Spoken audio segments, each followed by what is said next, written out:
Okay, our next speaker on the schedule is Mr. Bob Oechisler. He comes from a background in NASA.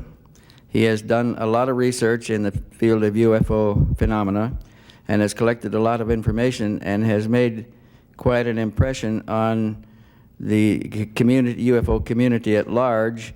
We've been trying to get him on a platform like this for some time, and now today we do have Mr. Bob Oechsler, and he will discuss his experiences with NASA and a presentation he has prepared for this particular time. Bob, are you present, sir? May I introduce Mr. Bob Oechsler, formerly from NASA. Thank you. Good morning. No, it's Vietnam. Don't you remember? I didn't quite do it as good as he did, but the purpose of that was to show you how easily people can become indoctrinated, and I think you'll see in my presentation this morning a large body of evidence that shows exactly what I'm talking about and how we, as a population, become indoctrinated to concepts and ideas through our normal process of evolution, and thanks in large part to our technology. So we'll get into a lot of that today. So I hope you get to see some of that. Now, my background is rather varied. There's been a lot of discussion, I don't know, you probably would call it controversy about me in certain regards, because one of the things that happens when you get involved in this kind of a business, in order to find out what the government knows, naturally you have to get involved in the intelligence end of things. And in order to get involved in intelligence, to find out what the intelligence community knows about this subject matter, you have to go to people who are in the intelligence community, because you're not going to get it by word of mouth or by what some other researcher says or what some guy with a nickname of a bird has to say. You need to find out for yourself, and I think most people will agree it's real hard to believe in the UFO phenomenon without first-hand personal experience. If you don't see a craft or see something that you know is not an airplane or anything that you can explain in a traditional manner, it's real hard to accept this on blind faith. So that's true also in discussions of things like government cover-up. I mean, everybody knows that the government's in the business of keeping secrets. That's no secret. But to keep a secret of this magnitude for as many decades as is claimed, that for a lot of people is very, very hard to swallow, because you know how hard it is to keep a secret, leaks and so on. Well, we're seeing the colander effect in this decade of the secret that's been kept for several decades. And if you listen to people like Bill Bramley, I'm sure you'll realize that this is a secret that's been going on for many thousands of years. Now, it is true that I did work with NASA at Goddard Space Flight Center in Greenbelt, Maryland in the mid-70s.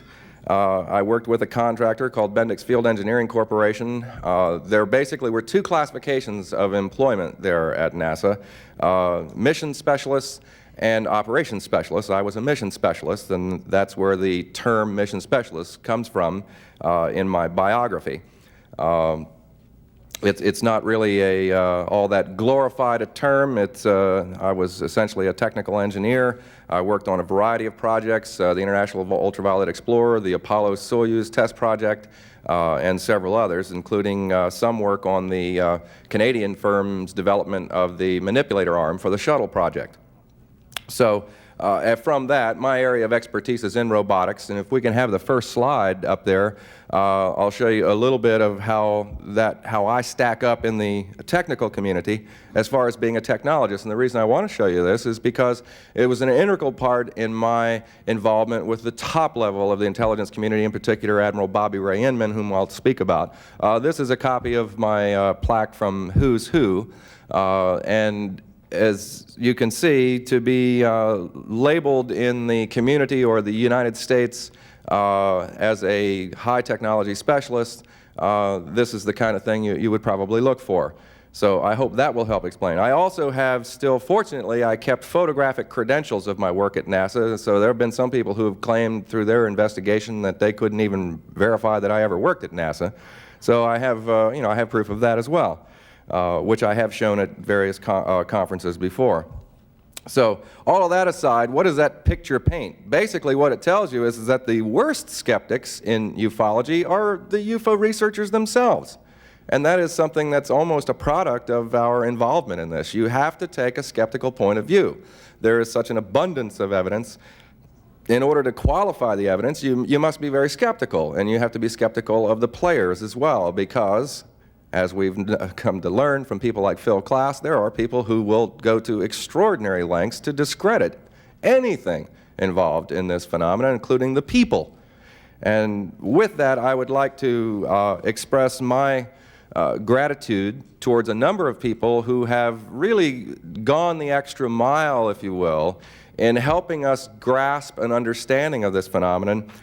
There's a gentleman who will be giving a presentation tonight, which I hope you will see, who I saw this morning, who's probably around here, Amore Rivera from Puerto Rico, who has come up here to tell his story of an extraordinary involvement that he had that also involves elements of the United States Navy in connection with the UFO phenomenon. I'd also like to thank a British researcher by the name of Timothy Good for an extraordinary amount of work he's done in this community and a lot of help that he has afforded me in trying to get some of the more restricted information that I have gotten involved in published. Things involving intelligence community people, you run into some very, very close legal problems in dealing with issues that involve national secrecy. And we have, I personally had it told to me by Admiral Inman's, through Admiral Inman's executive assistant, Tom King, that these issues involving UFOs are covered under national secrecy laws. So after sitting on this information for 2 years with the help of Timothy Good, we published it in England, and it is fairly widely available in a document called the Alien Liaison, which I have. If they can turn this camera on here, we can probably get a picture of this for those who haven't seen it. This book is available from, I believe, Arcturus Books in Stone Mountain, Georgia. I think it, let me turn it around. Okay, I see it on this monitor here. Now what do we got to do? While I'm working on the technology, we'll have Alien Liaison up in a moment, but this is a book that we use to relate a number of the things that I got involved in the intelligence community, in particular with Admiral Inman, whom I will speak about at some length today, as well as a number of other individuals, Deputy Director for Central Intelligence for Science and Technology, who had some very interesting comments relative to a discussion I had with him on Bob Lazar. All told, between the CIA, Inman, who was for those who are not aware, Admiral Inman was, started out as the Director of Naval Intelligence. Is the book up there, or is it turned sideways? Okay, there you go. That's what that looks like. And there's another book coming up too, which is the UFO Report 1992, which is just out, which has a chapter on Gulf Breeze, which I wrote, that has all of the latest data on Gulf Breeze. We're going to also talk about Gulf Breeze today to a large extent. And I also want to get into a paper that I wrote and presented back in 1989 called The Chesapeake Connection. For those who are familiar with that work, it in effect involves a discovery of corporate and institutional involvement in what's commonly known as the UFO cover-up. I've changed the terminology from cover-up to indoctrination because that's what we really found, is an indoctrination process going on as it relates to that, and I'll show you a body of evidence to validate that today. So we'll cover that, Gulf Breeze, and also my investigation into Bob Lazar's W-2, since that seems appropriate for this particular forum. So as you can see, we have an awful lot of material to cover. Now, let's see, where shall we start? NASA, since that obviously is one of my backgrounds, I'll tell you how I'm still involved with NASA. I worked there in the mid-'70s, but I've maintained my contacts with a number of the people there, and in so doing, I was able to get access to some rather incredible video studios they have there. Now, see, NASA at Goddard is responsible for recording all of the data, the telemetry and video telemetry data that comes from the shuttle program. This involves hundreds of hours of videotaping throughout the mission. There is much more data than what is shown through what is called NASA Select, which is the rebroadcast through the ComSat system of selected air-to-ground communications with the shuttle program. All, of course, for one single purpose, and that is for public relations. Well, as many of you know from some previous presentations that I've made, the NASA program has been involved in the UFO phenomenon for many, many, many years. Of course, it's not public knowledge, and of course they deny, and due to, as I once said already, the national security issues, or national secrecy issues as it was related to me, that are involved with these issues, they have a mandate to keep mum about it. And that's why there have been some astronauts who have come forth talking about something and then were briefed to shut up, basically. And in fact, in many cases, retracted what they had previously said about things that they encountered on various missions. So it is no super secret that NASA has encountered the UFO phenomenon in a large part in their various missions. There was also some evidence of either NASA or the intelligence community in conjunction with NASA trying to tease us, maybe, indoctrinate us. We can't quite figure out what it was, but for those who are familiar with the 1989 Discovery mission, where there was allegedly a broadcast from the shuttle, which the center focus was a comment by allegedly one of the astronauts saying, Houston's Discovery, we still have the alien spacecraft under observance. We did an exhaustive analysis of this. It was, as fortune would have it, someone managed to record that conversation in that particular broadcast. The bottom line to it was that the broadcast did not originate on the shuttle. I'm very satisfied that that is true because we did an exhaustive analysis, including an acoustical analysis using acoustical physicists and some extraordinary equipment in Maryland. At a place called Noise Cancellation Technology Center. And from background readings in every compartment, now keep in mind we have access to all of the mission tapes of the shuttle program. And in going through those tapes, we were able to identify all the various compartments on the shuttle where there were communications could be affected by an astronaut back to mission control. And as a result, there's a background signature. Like this room has a background signature. If these people who are running the recordings here can filter out a lot of the background noise, but that background noise on a graph shows a very specific signature. Well, measuring and comparing those signatures in all these different compartments on the shuttle, we were unable to identify that particular broadcast. What we did isolate, however, which was rather interesting, is that the origin of the broadcast, by virtue of the various places where that broadcast was picked up, it was centered around the facilities in Maryland where there is an experimental Air Force transmitter facility, where now is located the Institute for Defense Analysis supercomputer facility. IDA is the think tank for NSA, which is also located in that same geographical circle that we drew around where the broadcast was picked up. So for whatever reason, this particular broadcast was extremely professional.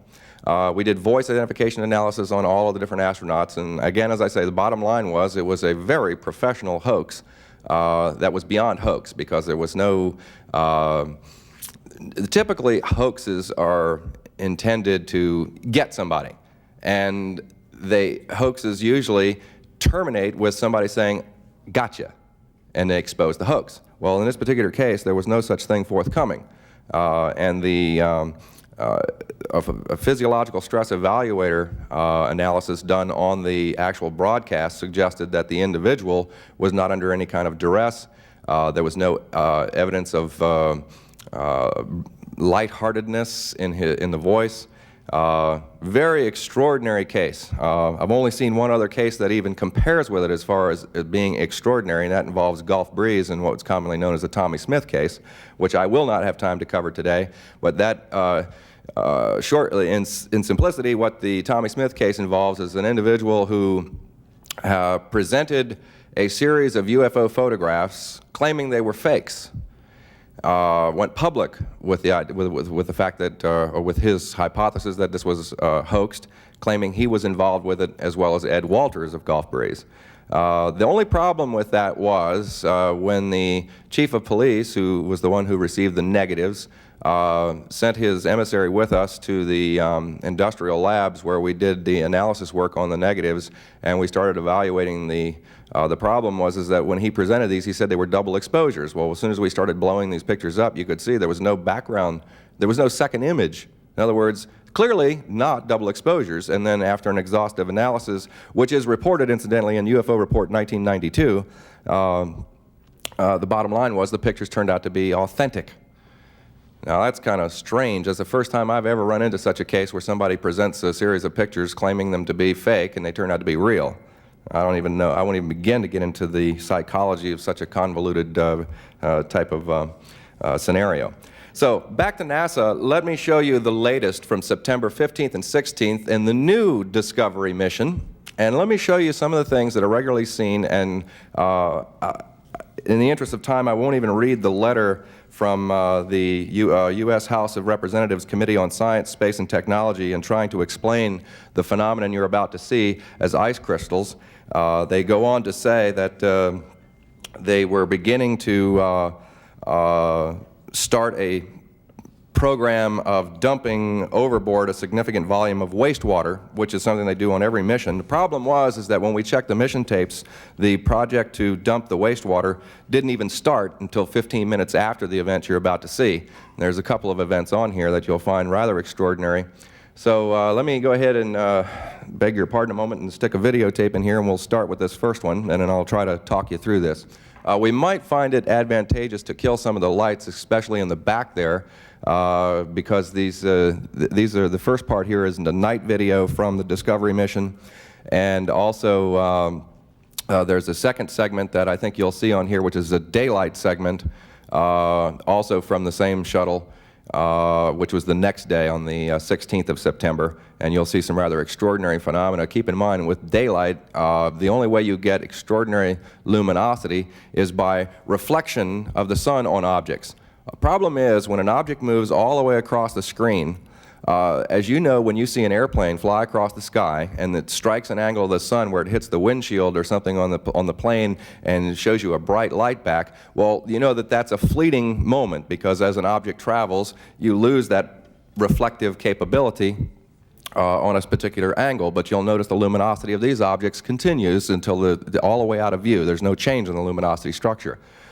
Which suggests, for those who are technically interested, that there is a plasma effect going on, which basically means due to a high voltage current around an object, it interacts with the atmosphere, giving off a high luminosity, kind of like a corona discharge, for those who are familiar with voltage arresters. Okay, about midway on the screen on the far right, what you're looking at there is the planet Earth, and the right-hand upper corner is the night sky, and you can see stars and so forth. You may also see flashes of lightning down on the surface. Move this around here. There is an object that will appear. I can't tell if it has already. The flash you just saw was a rocket, navigational rocket on the shuttle just firing. Notice there will be some objects moving around. Keep in mind that the shuttle is rotating around the Earth, so you're going to see some rotation in this. But there's one object in particular you'll see about midway up the screen in a dark area near the edge, about maybe less than a hand's length from the edge of the planet's surface there, moving into the left over the surface. And you'll see it moving up the screen. What gets real interesting is when it gets about to 1/4 from the top of the screen, but still covering the planet's surface, you'll see it make a very hard right turn.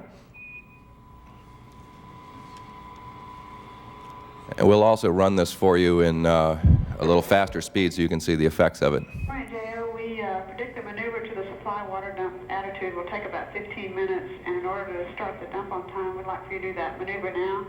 We need it to prevent contamination. Now it's moving fast. We should be able to see the... Okay, understand you want us to start the supply water dump now, or at least initiate the maneuver now. We'd like for you to initiate the maneuver and then... I think we might have somehow got this advanced past what I was going to show you, so we might see it again here. They've lowered this down.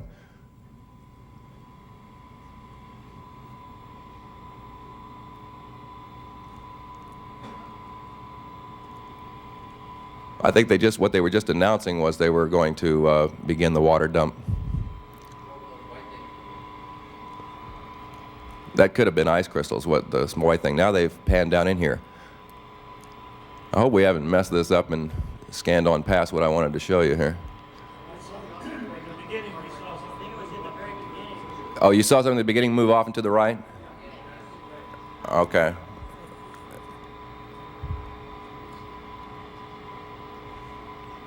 All right, I'll tell you what I'll do, and I've got a not quite as good a view of this. I'm going to hit the rewind button on this, and I'll show you both segments.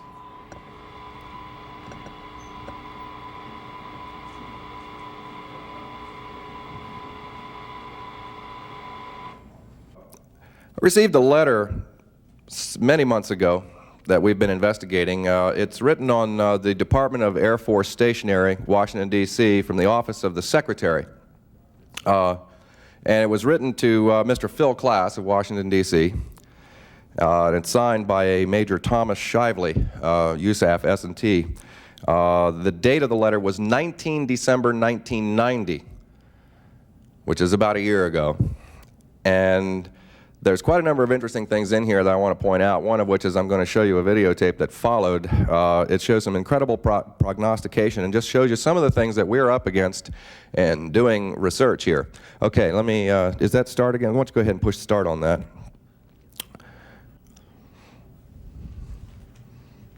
Okay, now once that settles down, I think you'll get a good look at this.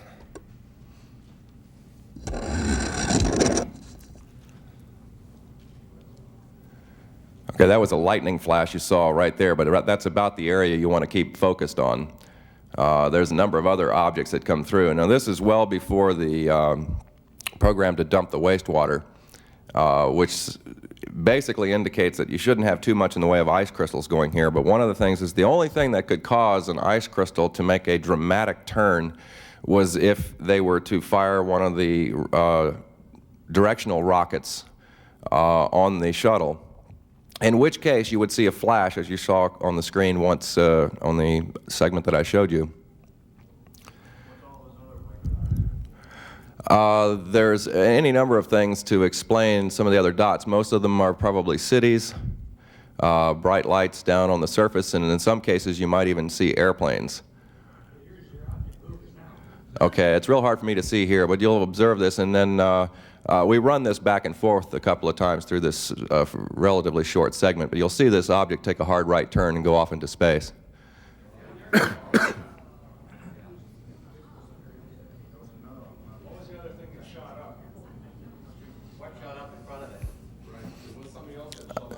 Yeah, I really don't know.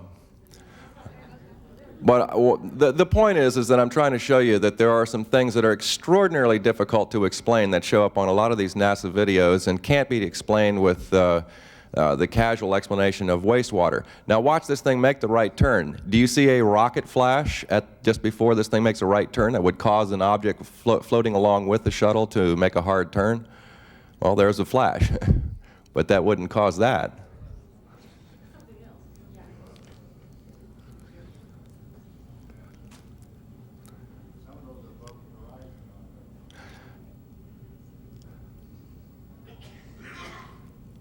Point is there's a lot of stuff flying around out here. And look at some of the angles that these things go on.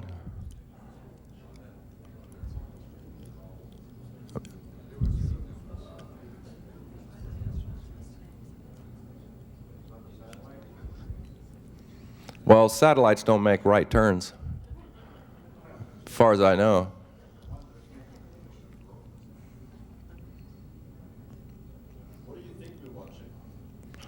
Well, the one object in particular exhibits some signs, one of acceleration after it makes the right turn, which suggests that it's a guided object.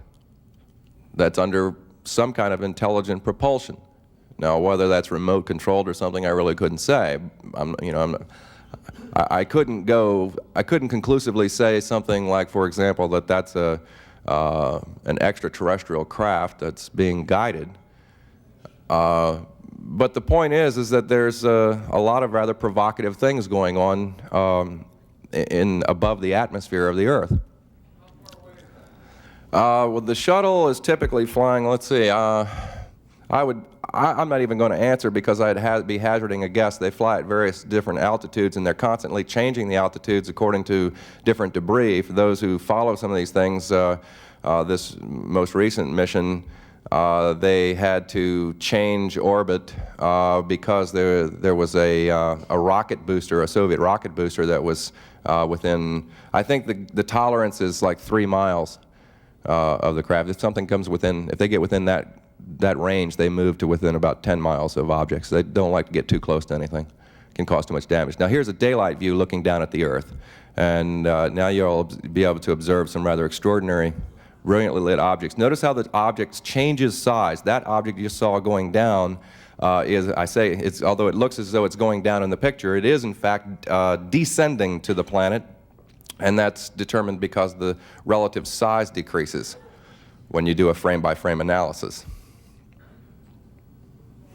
you have an idea what speed that thing's going across the surface at? No, not really. Haven't really done any work like that. I say this is pretty new. It usually takes us a minimum of 5 months to do an analysis on things like this. And this is very new tape. I just brought this to show you. This was just September 15th and 16th on the Discovery mission. We've added on some bone pictures to disc 6 that we'd like to get down sometime tonight. How do you get hold of these tapes? Actually, surprisingly enough, they're pretty much available to anyone. All you have to do is know who to call at NASA and have copies made. The thing is that all of these mission tapes are destroyed after 60 days.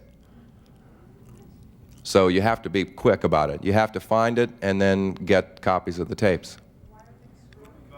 Well, it's because of the volume of tape that's involved on each of these missions. The reason they do it at all is because in case something does happen, I mean, and almost every single mission, somebody in some department, for some reason or another, requests certain segments for one experiment or another that's being conducted. The March '89 Discovery mission, where they first used the IMAX camera, was probably the most requested mission tape. All right, well, that gives you enough of that. Okay, now let's get on back over to this other letter. Just wanted to show you some of that so you get a feel for some of the things that are going on with NASA in connection with this research that could be related to this phenomenon. But clearly, I think you can see there's an awful lot of strange things going on that are just above the surface, which you really don't get to see from down here on the surface.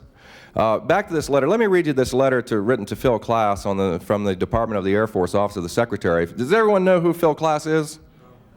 Somebody said no. Phil Klass is an aviation writer who wrote for Aviation Week and Space Technology magazine and has made a career of becoming a so-called UFO expert. Only the problem is his UFO expertise is such that his ultimate claim to fame is that there is a prosaic explanation for every single UFO event, including every abduction, and he goes to extraordinary lengths to ridicule people. He doesn't do investigation. He never talks to witnesses.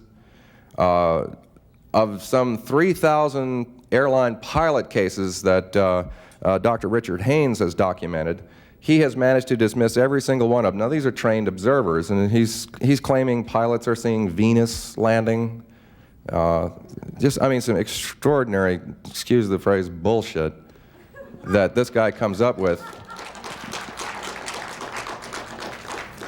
I mean, it's even, we've even borrowed the term classic approach with a K to investigations, which we've seen for those who follow the MUFON Journal in July, a fellow by the name of J.R. Johnson used a little classic approach in trying to discredit me in several of the revelations in Alien Liaison. My rebuttal has yet to appear in the journal. I'm told it'll be published in the December or January issue. But the point being is that J.R. Johnson never even bothered to call me to find out if Timothy Good quoted me accurately in the book. So that gives you somewhat of an idea of what I mean by classic approach. So this, in other words, Phil Klass is a debunker of UFOs. He doesn't believe UFOs have an extraterrestrial phenomenon. He thinks there's a prosaic explanation for everything. Well, just to show you that the government, now this letter at this point, after over 7 months of analysis, we've not been able to prove that the letter is fake, and at the same time, we can't prove it's genuine. But I'll leave that decision up to you. And I'll show you some of the things that we found rather extraordinary in here. Dear Mr. Klass, again, this is December 1990. Lieutenant Colonel Cox requested that I write you. As you know, the situation in the Gulf has been occupying us round the clock. Lieutenant Colonel Cox sends his regrets, but as the situation stabilizes, he will be in touch. First, there are still some concerns over the October issue of AV Week, referring to Aviation Week and Space Technology magazine, of which Phil Klass was a writer, as you know. We could not understand why they would run the Edwards story without review. This is still under review. What are your ideas? Which suggests that Phil Klass has the mandate to screen articles that are published in this magazine. And if those who are not familiar, the October issue of AV Week in 1990 that he's referring to on the Edwards story was a story indicating that there were test flights of disks, luminosity and everything, anti-gravity, silent craft that were being test flown over Edwards Air Force Base. And they were quite concerned that this article ran without review. Second, he says, the Belgian situation has been corrected to all our satisfaction. I understand that another show will air on the tabloid program that will show that the sightings could be a misidentification of terrestrial objects, say a streetlight. This should air in January. In January of 1991, the following hard copy program was run. Belgium, Spain, and then the U.S. What's going on? Don't make up your mind just yet, because this story delivers the answer. Alan Frio has the story. Okay, now watch carefully. This is a picture taken from a home video of a UFO over Belgium 6 months ago by the Belgium Air Force. And this is a picture from a video of the skies over Spain a month or so later. Then, 2 months ago, a NASA engineer, no less, took this video over Edwards Air Force Base in California. And then, the most impressive of all, the home video just taken in rural Michigan. Come on. Don't bump me. Call her quick. Is something out there watching us? Maybe. Let's go back to the beginning. It started in the skies over Belgium, a round UFO that looked a little like a Batman symbol. Thousands of people saw it and kept seeing it for months. And they were serious people with no reason to make up such a story. Visuel au sol était quand même assez... We detected actions in the air on the radar screens that were very unconventional. The Belgian Air Force was worried enough to scramble U.S.-made F-16 fighters to intercept the UFO, but with no luck, and the sightings continued. We clearly saw two big lights pass right over us. There were many more sightings in the Netherlands, in France, in Portugal. And then finally, this dramatic tape from Spain. Amazingly, it seemed to be the same as the first object photographed over Belgium. As soon as we broadcast these stories, our phones started ringing. We followed up on the calls from our viewers, and we may have come up with some answers to the UFO mystery of the decade. Johnny Lara is an engineer who works for NASA in California. He has a security clearance so high, he can't even tell you the name of it. I work in the Deep Space Network, where we track and monitor spacecraft, deep spacecraft. On the night of December 10th, Johnny was in his backyard with a new home video camera, hoping to get a glimpse of the space shuttle Columbia coming in for a landing at Edwards Air Force Base.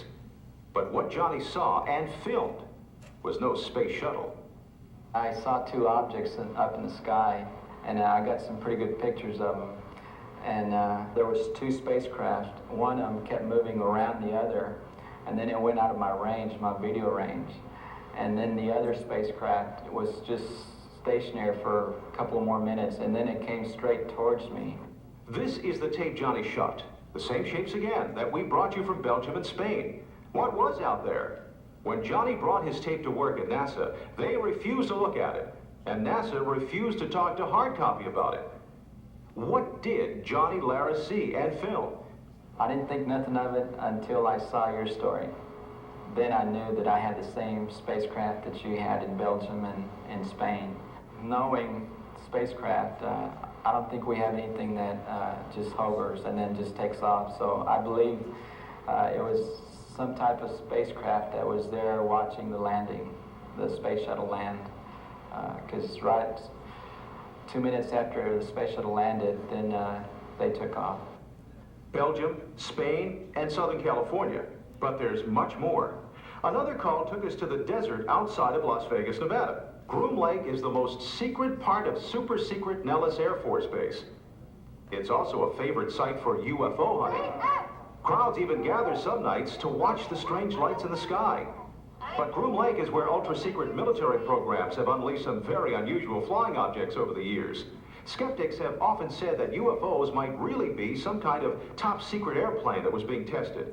And they may be partially right. For example, there's a top-secret plane called the Aurora. A lot of people have speculated about programs like Aurora and a host of the others that are very, very black programs, as they're called. I can tell you that the type of technologies that the United States military is developing today would certainly make a lot of people question their sanity if they saw something like that flying over the highway at very high speeds, or coming in for a landing, or going through a particular maneuver that just doesn't seem to add up. It would probably be easy to mistake that kind of technology for a UFO. But if super secret programs like Aurora explain the Nevada sightings, what about Michigan? Mike Chicky is a factory worker from Grand Rapids. He called hard copy and said, we had to get a look at his home video. Come on. Don't bump me. Call her quick. This is better than filming before. I was right out there where I first seen it. The first time when I was sitting in the chair, I'm going, man, just a star. I'm going, damn, that's awful bright star. I kept looking, and I decided to get up. I said, well, I'll go take a look. It was so perfect and detailed, maybe a little too perfect. Hard copy asked to get a look at the home video camera that took the pictures. We gave that camera to our own cameraman, who brought it out onto Mike's porch and rolled again. I took Michael's camera, the same camera in which he photographed the object with, and took it out down to the balcony, the same vantage point where he was at, and looked into the same general area and mainly focused on street lamps. And I zoomed in and was racking the focus manually until it was all the way out of focus, and actually focused on the glass elements, which appeared with the rounded shape. Belgium, Spain, California, Grand Rapids, and a street light on Clover Drive. It looks it's the same thing. And, you know, like someone said, it almost looks like a bat symbol.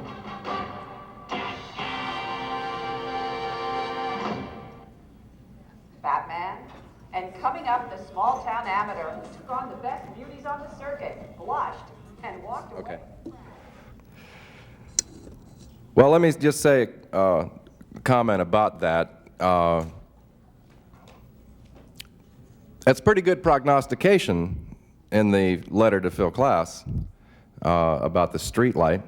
Problem is that we did our own analysis, and we found that every single video camera you use, if you focus on a UFO, a street light, an airplane, or anything, when you zoom in, the camera automatically goes out of focus, and what you get is a reflection of the electronics of the camera, which are the notches, and there are different configurations in different cameras, but you get those same notches.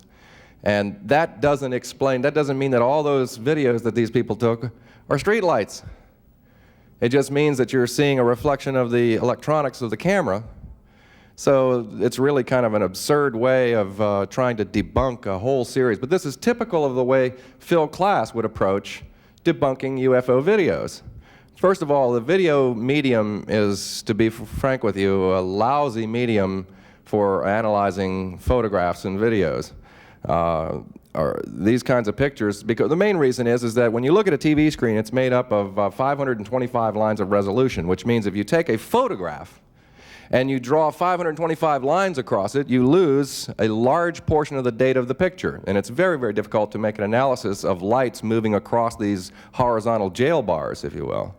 So it's not exactly the best medium to work with. Now, I'm going to interrupt I'll continue with this letter, but we're fortunate to have with us today, if we can turn a little bit the lights up just momentarily, Clifford Stone, Sergeant Clifford Stone from Roswell, New Mexico is here. He'll be giving a presentation this afternoon, but he just informed me that he has some additional information to shed on this Belgian situation involving a recent conversation he had with Phil Klass. There's a microphone here in the middle. If Sergeant Stone could come forward, here he is, and share with us the information you had.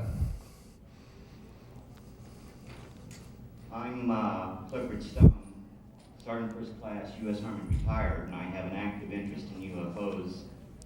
You'll get a better input on that this afternoon. But Phil Klass is presently working on a book. That book deals with UFO crashes. One of those crashes occurred there at Roswell.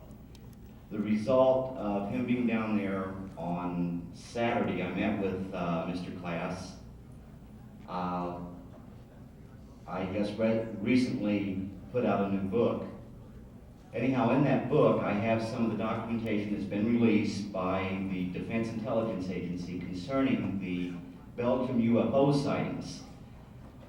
I asked Mr. Klass what did he think of those, and he told me, quite frankly, he says, honestly, I can't say anything about it right now because I haven't had the opportunity to investigate that case to say anything one way or the other. He says, but I promise you I will try to find out some information. Also, I quite frankly told Mr. Klass that during my tenure in Germany before my retirement, I was involved with people who were interested on the military intelligence side of the house of that case, who definitely did not believe that it was absolutely nothing. As a matter of fact, we went to great pains to convince both the Soviet Union and Belgium that, honest folks, this is not an advanced technological aircraft of the United States. Honestly, folks, it was not an advanced technologically aircraft originating on Earth. Anything other than that, if Frank Klass would come up with anything other than that, based on what I saw while I was there in Europe, the people I talked to, whatever it was one, under intelligent control, 2, it was unidentified, 3, it exhibited technology that we are not capable of replicating, and 4, I don't think any country on the face of the earth can take credit for that advanced technology or that craft. But that's all I have to say for right now. Thank you for the opportunity, sir. Thank you. I believe Clifford will be on this afternoon around 1 o'clock. So, meanwhile, back to this letter, just to get through this so you can get an idea of the implication that there is certainly some government involvement in monitoring what is presented to the public relative to this phenomenon. The next comment was the Nevada situation has been brought under control by the inclusion of the porno queen, along with the Nellis allegations. That was a brilliant coup. This entire issue is under constant monitoring. Anything else you may hear will be of great interest. Interesting, the name Lazar was never mentioned, but I think it's pretty implicit in that. Excuse me, I'm trying to recover from a bit of a cold here. Gene Huff will be along Thursday evening to present this Bob Lazar video. I'd like to pass along some of my congratulations and accolades for Gene Huff, who is relatively new to this UFO field, and certainly some very incredible foresight and opinions that he's offered in a number of things. He will talk to us a bit, I hope, about this porno allegation and how that affected Bob Lazar's credibility and what the true facts to that are, because they certainly were distorted by things like this and that whole legal case involving the so-called porno queen Tony Bullock is an extraordinary story that involves the local police vice squad. And you'll really get an eye-opening look at that. Just in mentioning, though, Gene Huff has presented a couple of rather interesting papers recently, one of which is called The Reality Meter. This reality meter is very interesting because he shows an area that I've been interested in, been doing a good bit of research on, that involves the psychology and sociology behind the public's influence with regard to the UFO phenomenon. If you can get a copy of that paper, you might, in question and answers, ask Gene about that if he doesn't make any mention of it. Another paper he has written is called Cutting Through the Bull, which is an incredible revelation about the cattle mutilation phenomenon. Now, I say it's incredible because when you look at somebody like Linda Howe, who has spent more than a decade researching and reporting on the cattle mutilation phenomenon, it makes you wonder if she didn't get caught being blinded by the trees in the forest, because here Gene has come up with some incredible observations that tie in some of the things that William Bramley, the Gods of Eden, has presented, and looks at the potentiality that the cattle mutilation phenomenon may actually be something that is being done by an alien interest for the benefit of mankind. And Gene, I'm sure, will help to enlighten us somewhat on that. I don't want to waste too much time because of our time limits here. The last thing in this letter that I wanted to go through, it says, the last area to be addressed concerns our friend, Mr. Cooper. Does everyone know who Mr. Cooper is? Okay. You're going to love this. As you can see by the attachment included, which is a copy of his DD-214, his military separation sheet, the reason for Mr. Cooper leaving naval service, I believe back in the old days the phrase would be keel hauling. I won't get into that explanation, but that's rather interesting. Cooper has worked out beyond our expectations. With his paranoid personality and alcohol abuse, not to mention the crowds he draws, we feel that the field has been covered. Cooper, as expected, will self-destruct at some point, and with that, a large part and parcel of this field will go with him. We were concerned last year when he drew police interest in the vandalism case, but no charges were ever filed. Now get this. We still have assets that feed him bits and pieces that he weaves into an ever more elaborate scenario. So, what does all this mean? First of all, I'm convinced that this letter is genuine. There's no evidence of an attempt to hoax. It certainly doesn't favor Phil Klass. It's not something I think he would have put out there. I got this letter anonymously. An individual who sent a typed letter, signed a friendly believer, who was concerned mainly about the Cooper allegations, because as many of you may know, I have for 4 years now, a nationwide radio broadcast called UFOs Today, and of course we've talked about Bill Cooper a number of times, and I'm sure a lot of ufologists have had a number of choice things to say about Mr. Cooper. In 1989, I ran a quick test on Mr. Cooper just to determine, well, you know, what is his level of credibility. I'm not really prone, I haven't been prone to playing this bashing game we've seen so much of between Bill Moore and everybody else in the field.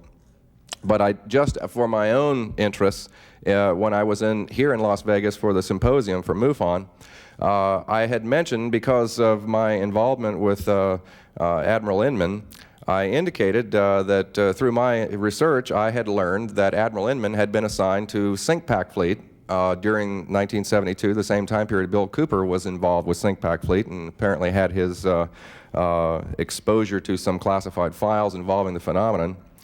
20 minutes later, I hear Bill Cooper telling everybody that, oh, by the way, another one of my bosses at SINCPAC Fleet was Admiral Inman. Only problem was I neglected to mention that Inman didn't become an admiral until 1980.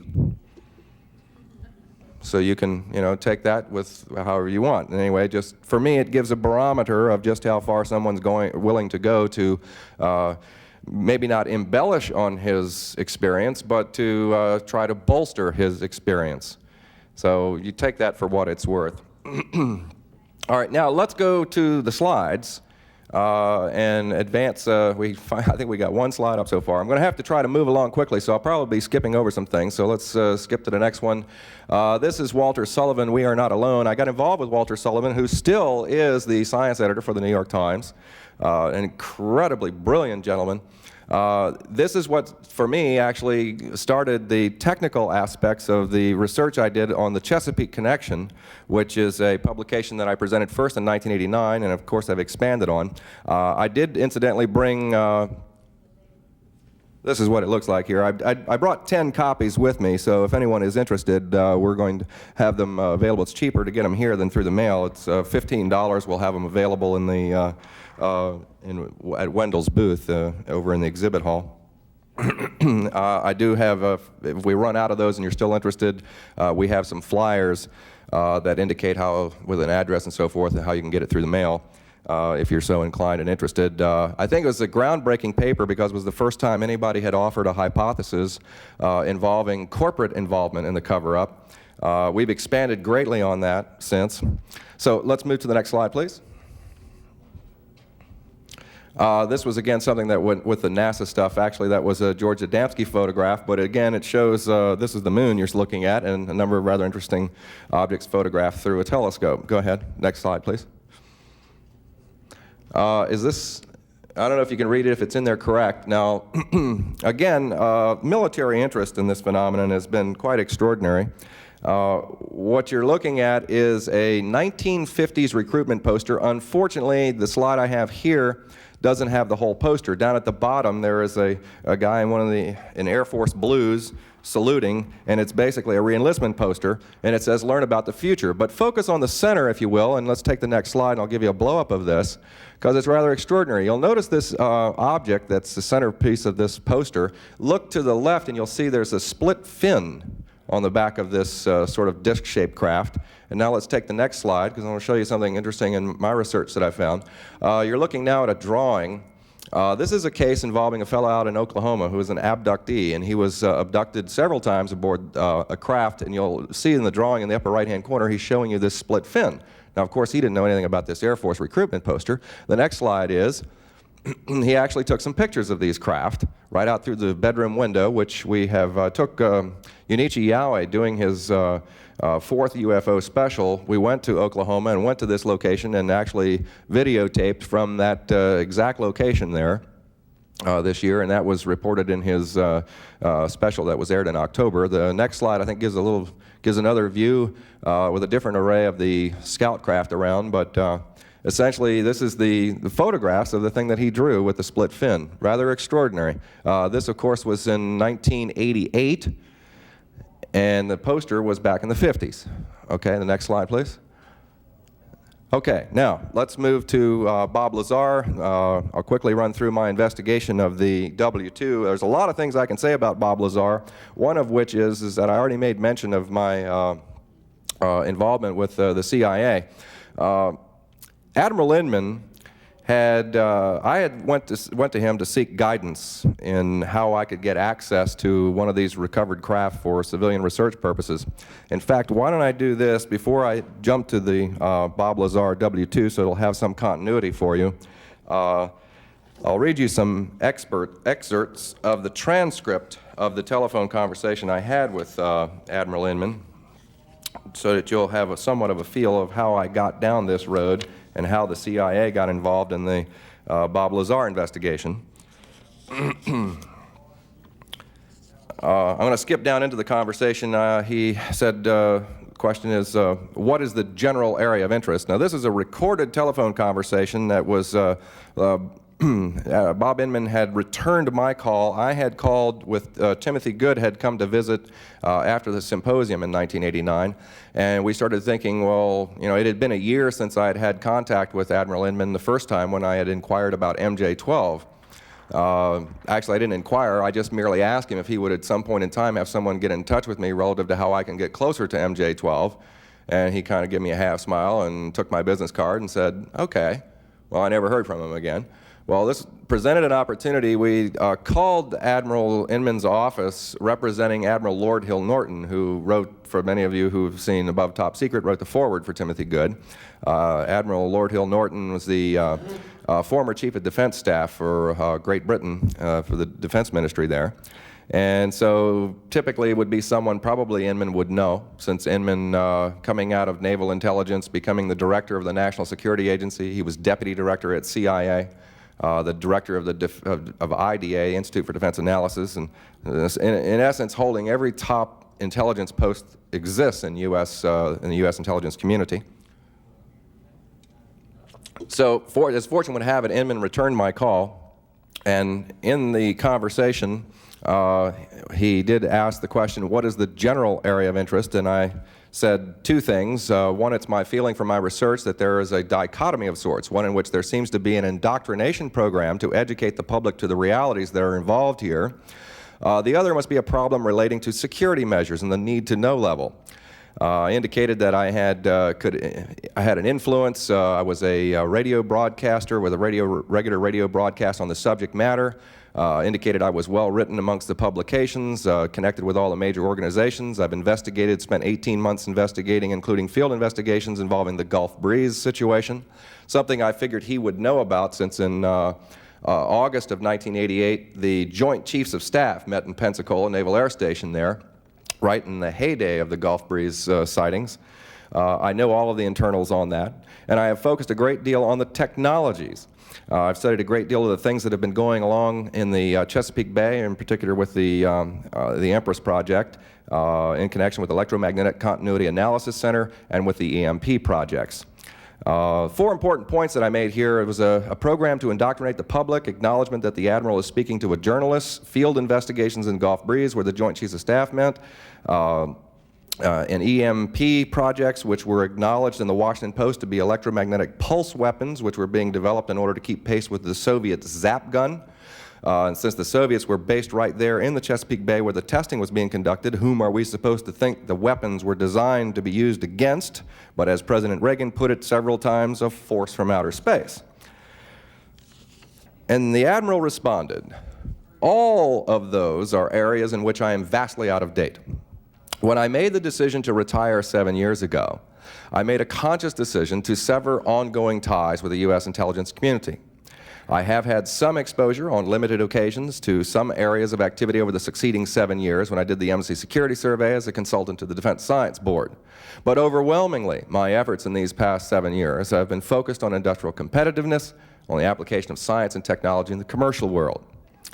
So for many of the things, at least as I sort of infer from the conversation, the interests of Mr. Good and Peter Hill Norton, there are areas where, while I had some expertise, it's now, 7 years old. I see. And the pace at which things move in that field, the odds of my being accurate are increasingly remote in understanding those things. And then I ask him, is it your understanding that there is a cultural dialogue going on today?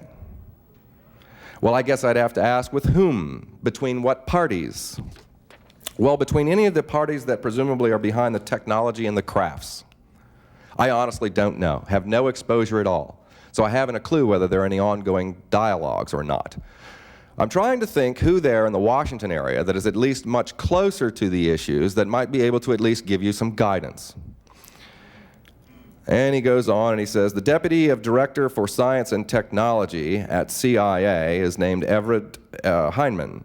He is in fact getting ready to retire in the very near future. That may make him somewhat more willing to have dialogues than he otherwise would have had. When I knew him in the period 7 to 10 years ago, he was a person of very substantial integrity and just good common sense. So as a place to start, he would clearly be high on the list. In the retired community, of those who nonetheless were exposed to the intelligence community and stayed reasonably close to it, there is a retired Rear Admiral, a former Director of Naval Intelligence, named Sumner Shapiro, who has been a Vice President of BDM. I think he just retired. BDM is a name that came up quite a bit in our research involving UFOs. In fact, the BDM was involved in the Harrison-Schmitt conference. They sponsored the Harrison-Schmitt conference, Senator Harrison-Schmitt, on the cattle mutilations. And he goes on to say, BDM is a corporation there in the McLean area. His level of competence is again very high. His integrity is very high. Whether he has any knowledge in the areas you're working on, I don't have a clue, because I don't have any ongoing dialogue with him. But those are at least two thoughts for you that are located there in the area where you are located and who have a prospect of still having some currency. I don't know that they do. In my case, I don't have any. Then I ask him, do you anticipate that any of the recovered vehicles would ever become available for technological research outside of the military circles? Again, I honestly don't know. 10 years ago, the answer would have been no. You realize the implication of that? In order for 10 years ago the answer to be no, there had to be something to say no to. Whether as time has evolved, they're beginning to become more open on it. There's a possibility. Again, Mr. Heinemann probably would be the best person to put that kind of question to. And that ended the conversation.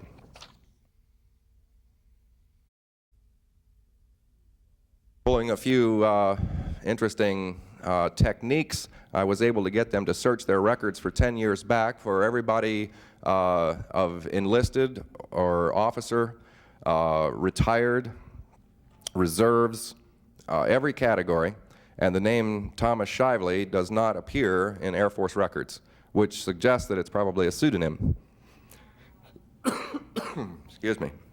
So, what does all this mean? First of all, I'm convinced that this letter is genuine. There's no evidence of an attempt to hoax. It certainly doesn't favor Phil Klass. It's not something I think he would have put out there. I got this letter anonymously. An individual who sent a typed letter signed a friendly believer who was concerned mainly about the Cooper allegations, because as many of you may know, I have for 4 years now a nationwide radio broadcast called UFOs Today, and of course we've talked about Bill Cooper a number of times, and I'm sure a lot of ufologists have had a number of choice things to say about Mr. Cooper.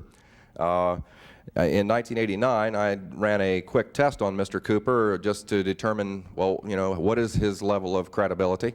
I'm not really prone, I haven't been prone to playing this bashing game we've seen so much of between Bill Moore and everybody else in the field. But I just, for my own interests, when I was here in Las Vegas for the symposium for MUFON, I had mentioned, because of my involvement with Admiral Inman, I indicated that through my research I had learned that Admiral Inman had been assigned to SINCPAC Fleet during 1972, the same time period Bill Cooper was involved with SINCPAC Fleet and apparently had his exposure to some classified files involving the phenomenon. 20 minutes later, I hear Bill Cooper telling everybody that, oh, by the way, another one of my bosses at SINCPAC Fleet was Admiral Inman.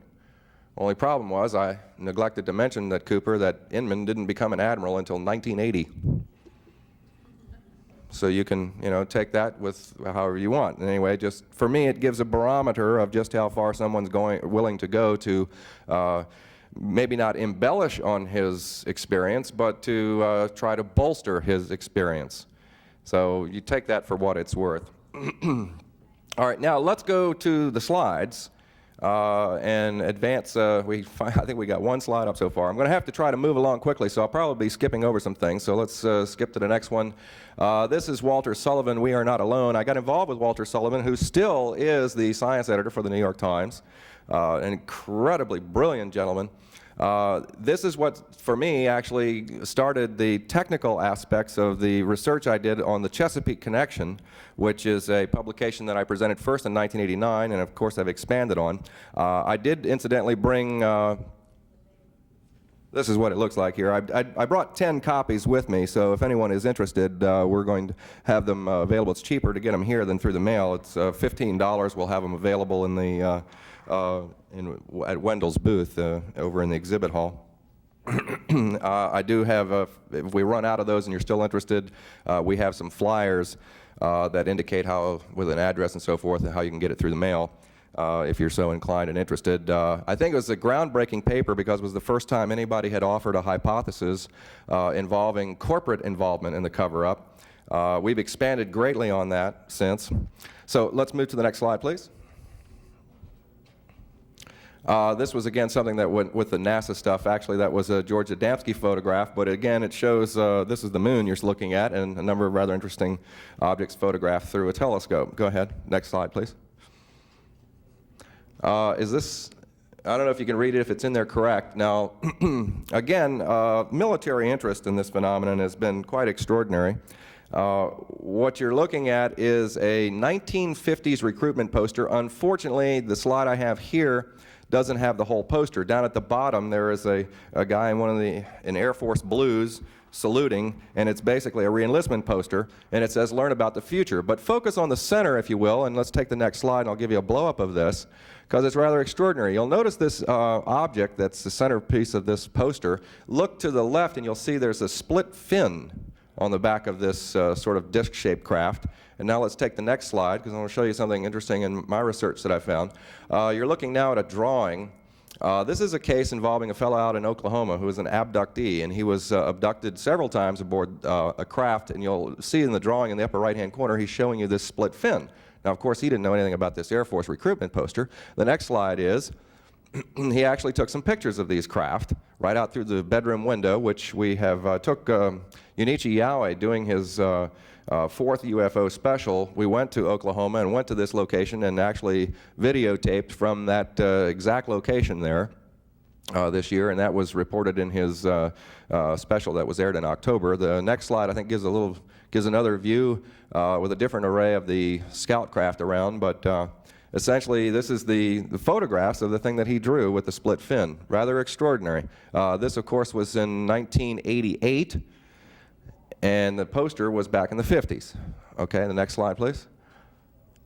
Okay, now let's move to Bob Lazar. I'll quickly run through my investigation of the W2. There's a lot of things I can say about Bob Lazar, one of which is that I already made mention of my involvement with the CIA. Admiral Inman I went to him to seek guidance in how I could get access to one of these recovered craft for civilian research purposes.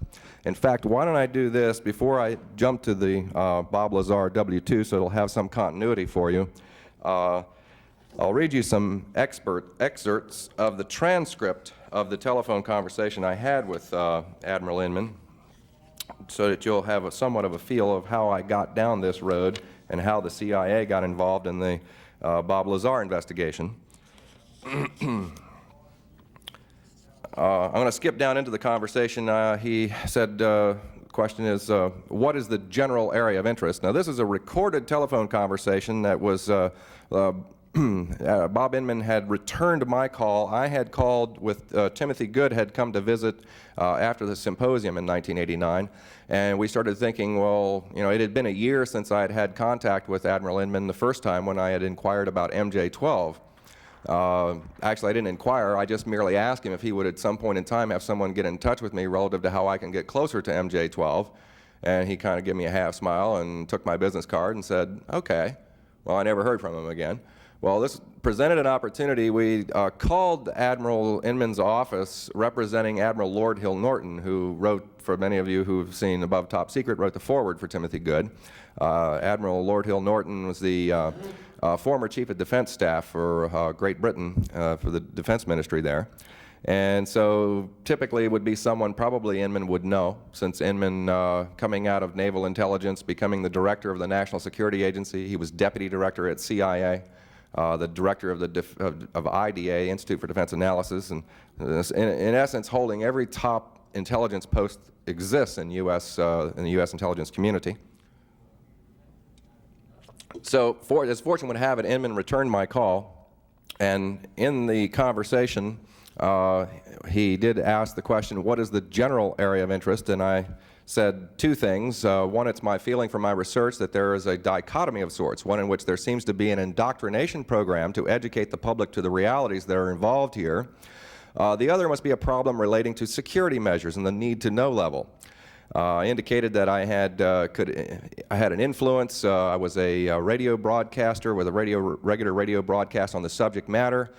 Indicated I was well written amongst the publications, connected with all the major organizations. I've investigated, spent 18 months investigating, including field investigations involving the Gulf Breeze situation, something I figured he would know about, since in August of 1988, the Joint Chiefs of Staff met in Pensacola Naval Air Station there, right in the heyday of the Gulf Breeze sightings.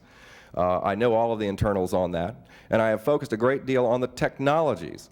I've studied a great deal of the things that have been going along in the Chesapeake Bay, in particular with the Empress project, in connection with Electromagnetic Continuity Analysis Center and with the EMP projects. 4 important points that I made here. It was a program to indoctrinate the public, acknowledgement that the Admiral is speaking to a journalist, field investigations in Gulf Breeze where the Joint Chiefs of Staff met, and EMP projects which were acknowledged in the Washington Post to be electromagnetic pulse weapons which were being developed in order to keep pace with the Soviet Zap gun. And since the Soviets were based right there in the Chesapeake Bay where the testing was being conducted, whom are we supposed to think the weapons were designed to be used against? But as President Reagan put it several times, a force from outer space. And the Admiral responded, all of those are areas in which I am vastly out of date. When I made the decision to retire 7 years ago, I made a conscious decision to sever ongoing ties with the U.S. intelligence community. I have had some exposure on limited occasions to some areas of activity over the succeeding 7 years when I did the Embassy Security Survey as a consultant to the Defense Science Board. But overwhelmingly, my efforts in these past 7 years have been focused on industrial competitiveness, on the application of science and technology in the commercial world. So for many of the things, at least as I sort of infer from the conversation, the interests of Mr. Good and Peter Hill Norton, there are areas where while I had some expertise, it's now, 7 years old. I see. And the pace at which things move in that field, the odds of my being accurate are increasingly remote in understanding those things. And then I ask him, is it your understanding that there is a cultural dialogue going on today? Well, I guess I'd have to ask, with whom? Between what parties? Well, between any of the parties that presumably are behind the technology and the crafts. I honestly don't know, have no exposure at all. So I haven't a clue whether there are any ongoing dialogues or not. I'm trying to think who there in the Washington area that is at least much closer to the issues that might be able to at least give you some guidance. And he goes on and he says, the Deputy of Director for Science and Technology at CIA is named Everett Heinemann. He is in fact getting ready to retire in the very near future. That may make him somewhat more willing to have dialogues than he otherwise would have had. When I knew him in the period 7 to 10 years ago, he was a person of very substantial integrity and just good common sense. So as a place to start, he would clearly be high on the list.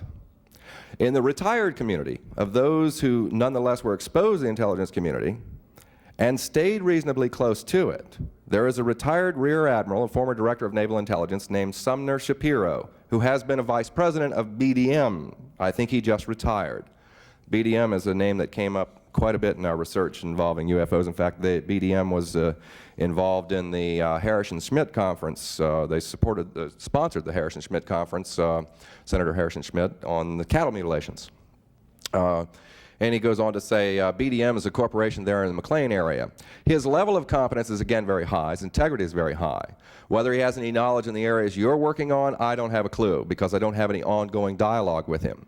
But those are at least 2 thoughts for you that are located there in the area where you are located and who have a prospect of still having some currency. I don't know that they do. In my case, I don't have any. Then I ask him, do you anticipate that any of the recovered vehicles would ever become available for technological research outside of the military circles? Again, I honestly don't know. 10 years ago, the answer would have been no.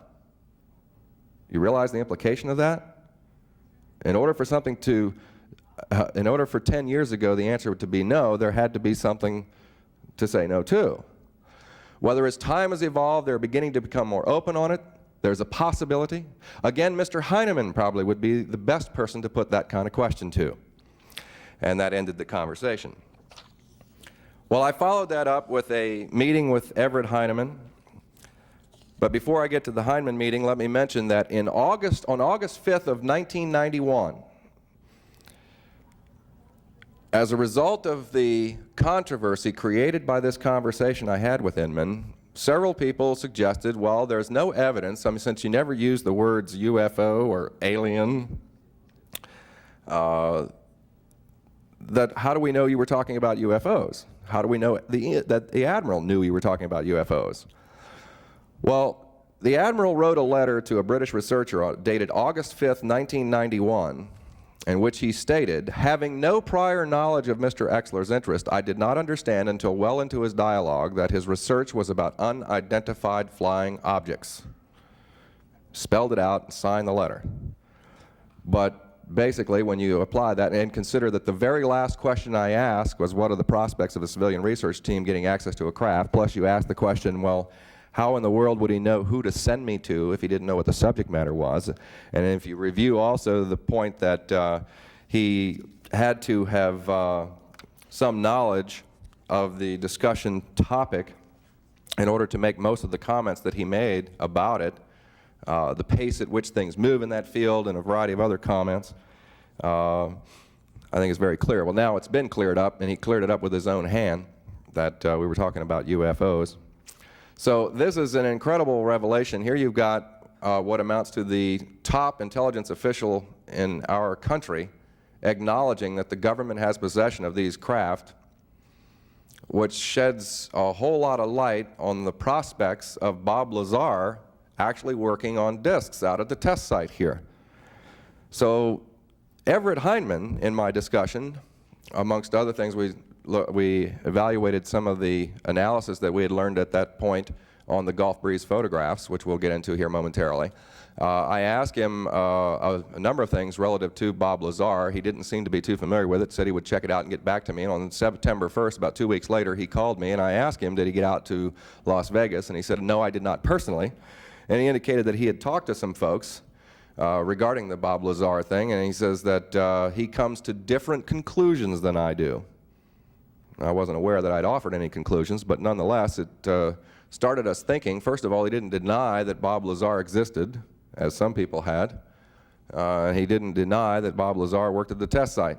He just denied that whatever conclusions we were drawing were accurate, for whatever that's worth. Well, in my investigation of the Bob Lazar, let me see if I can find my copy of the W-2 here, so that because I can't see too well what's up on the board. All right. First thing I did was check with the Postal Service regarding the address there, United States Department of Naval Intelligence, Washington, D.C. 20038. They were unable to identify the zip code at Postal Service. So I asked them, well, what happens if you get a piece of mail with that on, with that address and so forth on there? He says, well, typically it would be put in the box for the Justice Department, and then it would be routed to the appropriate intelligence agency. So I contacted Naval Intelligence, and they immediately identified the zip code as belonging to them, and they gave me an address in which to write to help evaluate the W-2. Basically, we were using a story that Bob was concerned about the accuracy, since he had received the W-2 rather late, and wanted to find out if for exactly what period this particular W-2 covered for his tax purposes. So they were willing to work with us. In addition to that, I just learned yesterday from Gene Huff that John Andrews, head of Tester, who makes the plastic toys and models, who was trying to make some models of the Bob Lazar discs out at the test site, had corresponded using the address Naval Intelligence, NCOIC, Washington, D.C. 20038, and carried on a correspondence using that address. So Bill Moore is absolutely wrong in that, indicating that zip code is not valid. The next thing I did was contact the Internal Revenue Service. They directed me to the field office in Aberdeen, South Dakota, as a result of the first two digits where it says employer identification number 46 dash. The 46 ends up at Aberdeen, South Dakota. The results of that investigation, and I have it on tape, they said the W-2 is legit, and that's the term they used, legit. They also indicated, since we were trying to identify who the employer was by virtue of the employer identification number, that part of the investigation took us to Ogden, Utah, where all of the, that's the central office where all employer identification numbers are assigned. They indicated there that the employer identification number was not assigned by the Ogden Center, but was assigned by an intelligence agency, unidentified and classified. In other words, the W-2 is classified. They couldn't give us any more information on that. If you look up in the upper right-hand corner, where it says E-67222MAJ, I was able to find through the Department of Energy that that is a contract number, a Department of Energy contract number, which is what the E stands for. The 6722 represents a 6700 series contracts out of Kirtland Air Force Base. That's where the administrative office is. And MAJ represents the point of contact. On the Social Security number, I checked, conducted an investigation with the Social Security Administration in Baltimore, Maryland. With, I might add, Bob Lazar assisted in this by sending notarized statements to IRS, permitting them to release directly to me, not through him, results of the investigation. Same with Social Security. And the Social Security office found that there were no entries since 1983 on that Social Security account number. So Bob asked me to go back and check to see if they had entries for 1982 and 83, since he knew that the company that hired him to work at Los Alamos, a company named Kirkmeyer, and he still knew the amounts of money that would have been applied to the Social Security account number in 1982 and 1983. So we checked that. Sure enough, those amounts of money were in fact on his Social Security account number for 82 and 83. So I asked the Social Security office if they could identify the employer who paid those funds to Bob's Social Security account number in 82 and 83. So they had to go to a different computer system that tracks those numbers. And when they came back, they said, well, the first time we tried it, we got a security violation notice. So we tried it again, and we got a second security violation notice. I even gave them the name Kirkmeyer to look for. And before they went to a third attempt, the supervisor intervened and said, we can't do that. If we get a third security violation notice, the whole system breaks down, and they end up having to do a whole lot of paperwork. So they suggested that Bob go to his local field office here in Las Vegas and try to get the information pulled up on the computer from here. To my knowledge, that has not been followed up on, and the explanation was that Bob filed a formal request in writing for that information, and the results of that have yet to come in. But clearly the IRS claimed that this W-2 was legit.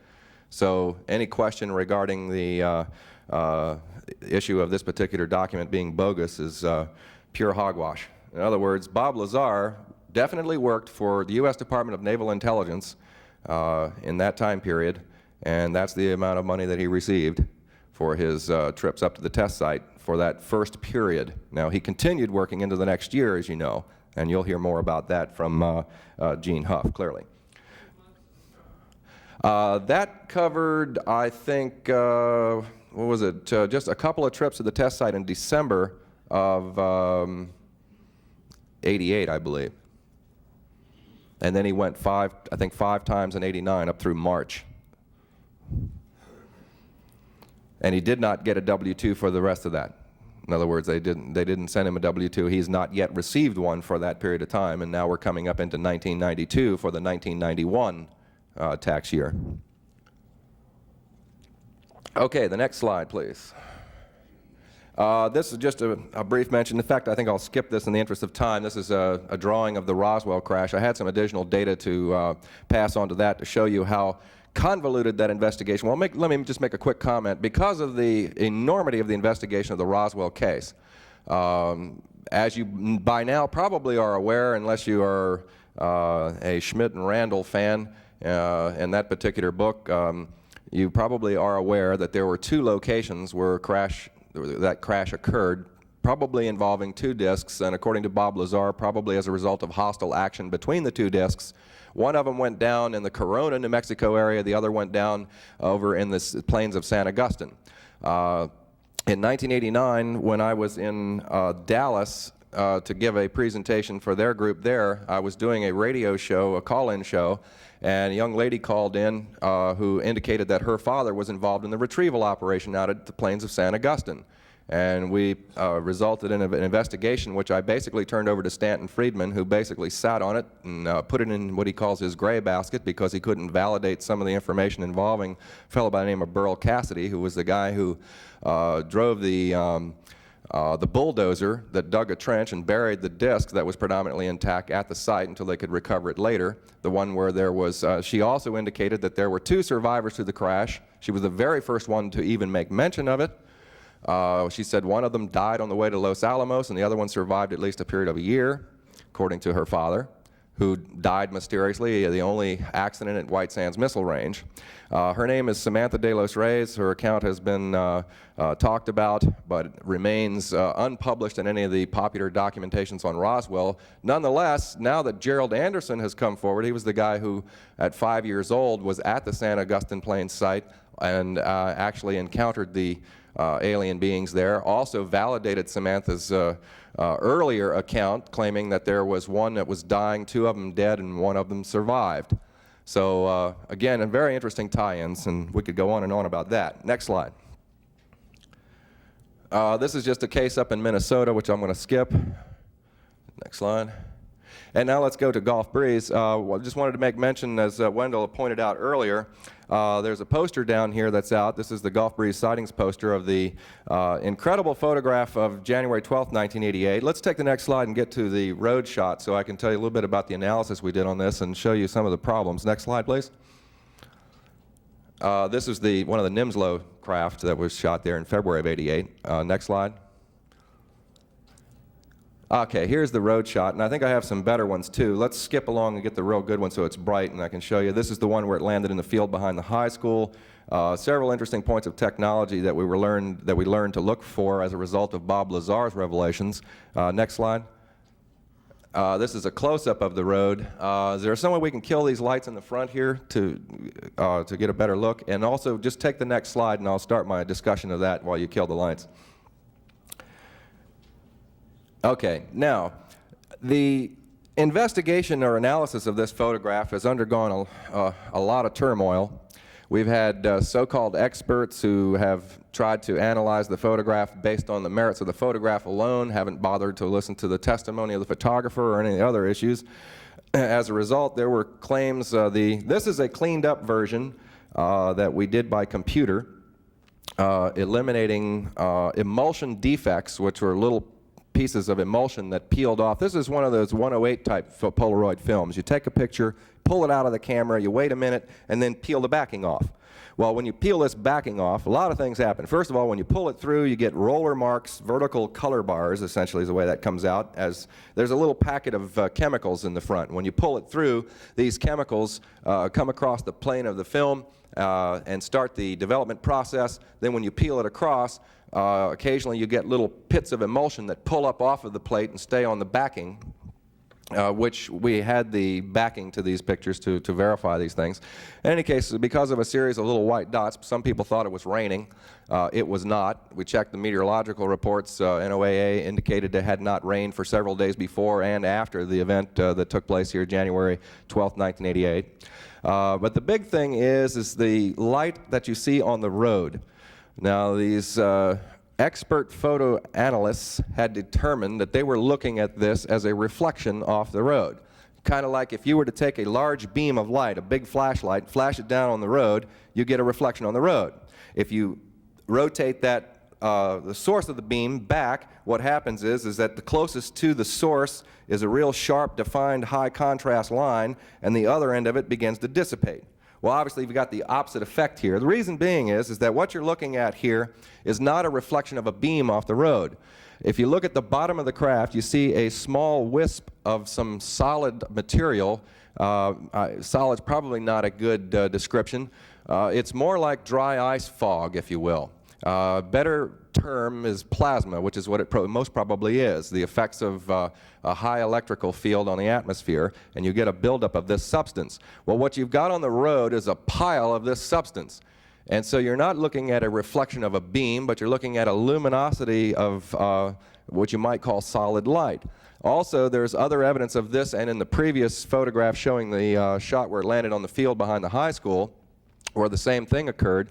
But there in the undercarriage are 6 elements. Now you'll hear in Bob's video when you see it Thursday night, he talks about gravity wave amplifiers. Well, in this craft there are 6 elements that create this high light profile and emit this substance, which to an observer and eyewitnesses described looking right underneath this craft is that it looks like, when you're looking at the bottom of it, it looks like jello boiling and rotating all around with a lot of turbulence. Well, the effect of that is a variety of colors in the heat spectrum as a result of this plasma that's built up. So that's what you're really looking at here. You can even see the yellow line on the road go right underneath that. And you can see all of this technology on this poster, which is available for special for this convention, $7. It'll be available in the back here in Wendell's booth. Okay, the next slide, please. And now here's what I wanted to show you. This is another shot. This is the famous beam shot. Now I showed you this one. When I did the photographic reproduction project, which took 7 months, I had the Gulf Breeze original Polaroids for 7 months and did an exhaustive rephotographic project where we lit each particular Polaroid, which has a very high thick emulsion, which has an actual topography to it. When light strikes the emulsion, it digs deep down in there and you get a high contrast. A fellow by the name of Bob Nathan at JPL tried to discredit the Gulf Breeze pictures by suggesting 2 different methods of hoaxing, one of which was a double exposure technique. With a double exposure technique, you don't get high contrast in the image. You can get a high contrast image in another technique for creating a fake photograph, and that is what's called a cut and paste, where you actually cut out a model, mount it down on a background, and rephotograph it.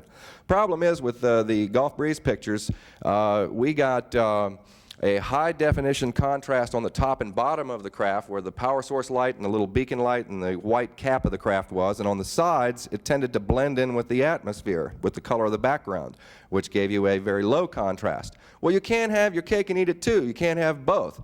Problem is, neither one of these explanations for a hoax hypothesis apply to any of these photographs.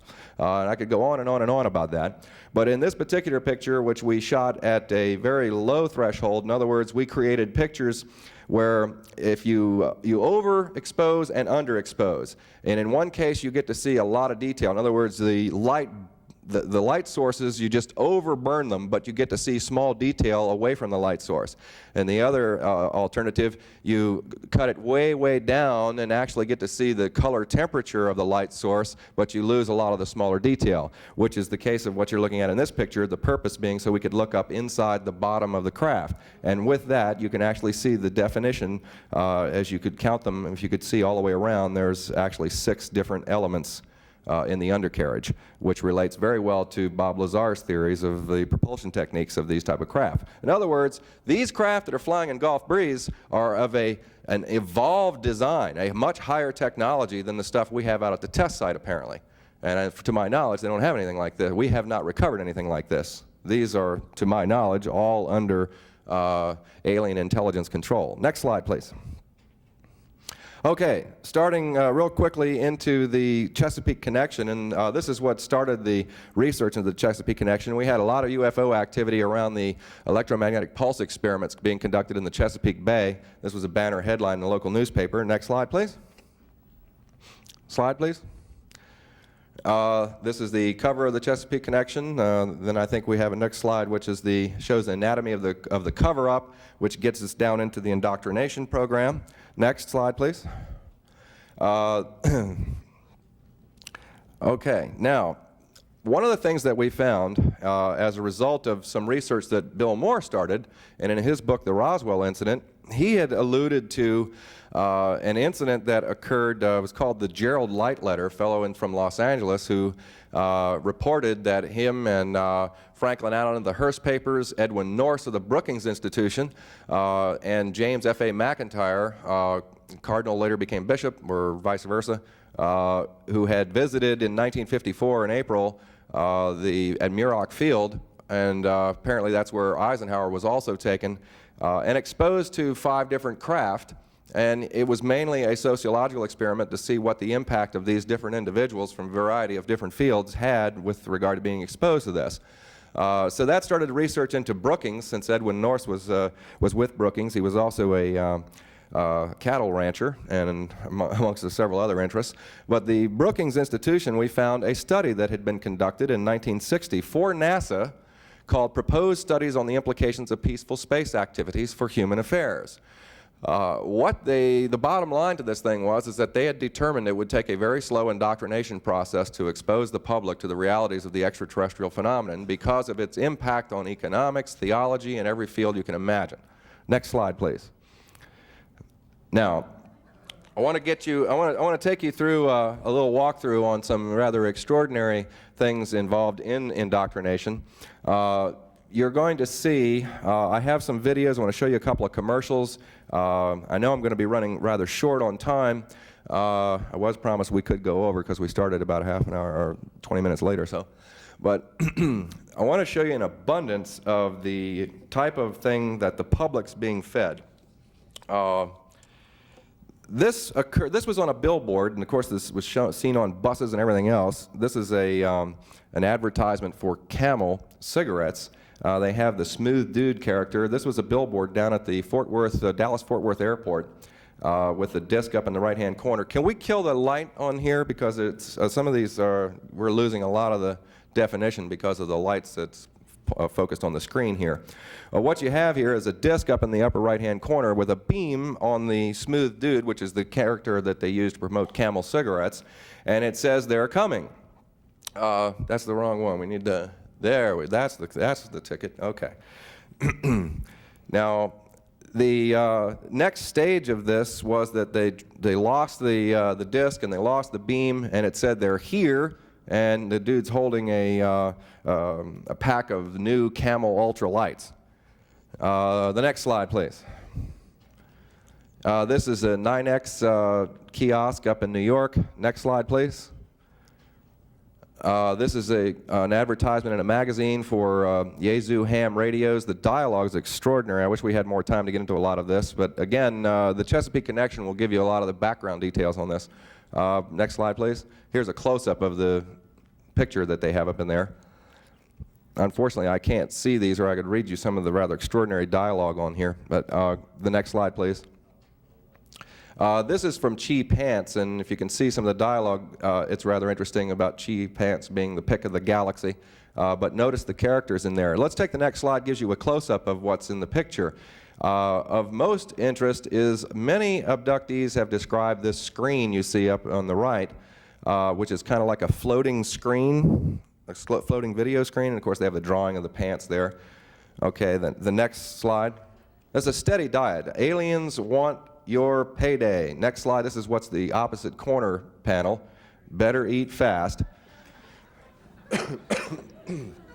Next slide, please.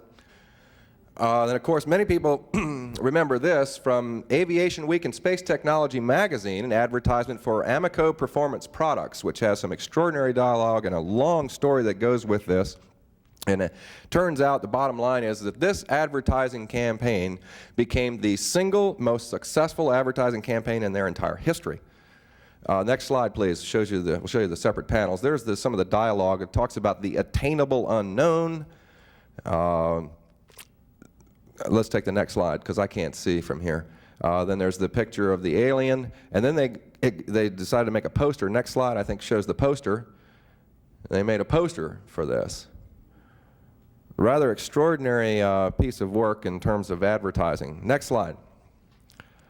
And there's an international flavor to this, too. This is not just in the United States that we're seeing this effect of the use of the UFO phenomenon as an advertising medium. This says, "We come to seduce you." It's a French magazine ad for a car commercial. And the next one. This is a Soviet ad for in an educational book for their future space program to Mars. This is what goes to the children. The next slide, please. Levi's Dockers. Now this is one that ties in very nicely as a result of the Chesapeake Connection research, which you'll read about.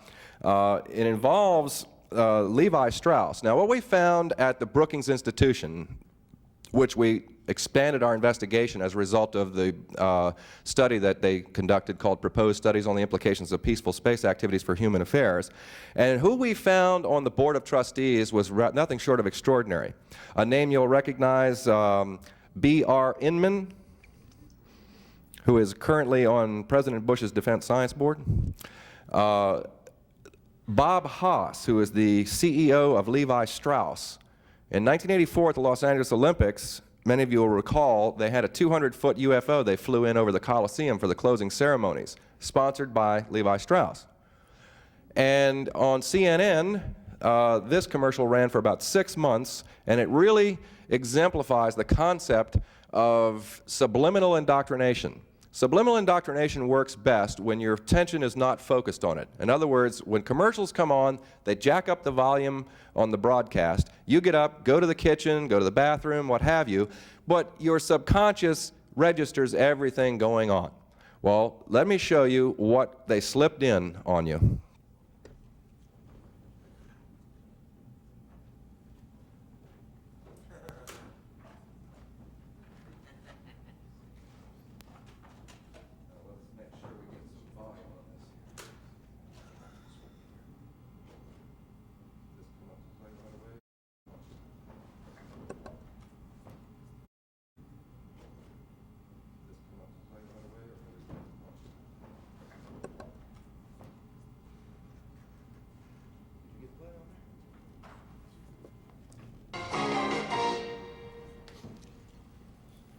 We're stuck on a desert island. Would you rather have a mattress, a stereo, or a book? I majored in East Asian religion. That way you can order at a Chinese restaurant. I've really seen a UFO. America has been host to EBs. Oh, sure. What are EBs? EBs? They are extraterrestrial beings. EBs and the JBs. Levi's 100% cotton Dockers. If you're not wearing Dockers, you're just wearing pants. You need a name. All right, did you catch that? I mean, that's nothing short of extraordinary because of some very vital points. First of all, he says, America's host to EBs. Well, that's, once you learn what EBs are, extraterrestrial biological entities, or as he said, extraterrestrial beings, the fact of saying America's hosting EBs is quite extraordinary. What's that all about? And the second point is that the use of the term EBs, which was coined by Dr. Detlav Bronk back in the 40s, in connection with the MJ-12 documents, you'll recall, that, where is this coming from? What's the purpose? But to educate us subliminally. It doesn't matter if you believe in UFOs or not. If you get fed enough of a diet of this, it's like, good morning, Vietnam. It sinks in and takes hold. Okay, now the next slide. Now, this indoctrination covers a lot. Let me just run down a quick list while I have time of a number of interesting things. I'm going to show you another commercial for Duracell that you'll like. But first, let me show you a program of the 1987 season finale for the Colbys, which is what this slide represents, a series of these pictures here. Some of the other commercials, aside from that, involve Minolta, just to show you the flavor of this, and this is just a small list, believe me. Minolta, Tropicana orange juice, Pepsi. You recall they brought a beautiful disc in at night over a gas station out in the woods.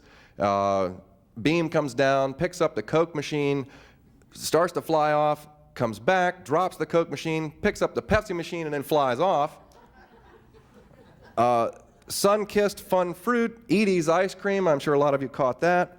Borden's Elmer's Glue, Mary Kitchen Hormel Hash, Corona Beer, the Levi's Dockers, Epilady, which is a wild commercial, Bud Light, Honda, Nickelodeon, and they're really hitting hard on the kids, and I'll mention some of those programs in a moment. Radio Shack, Tandy Corporation has used this.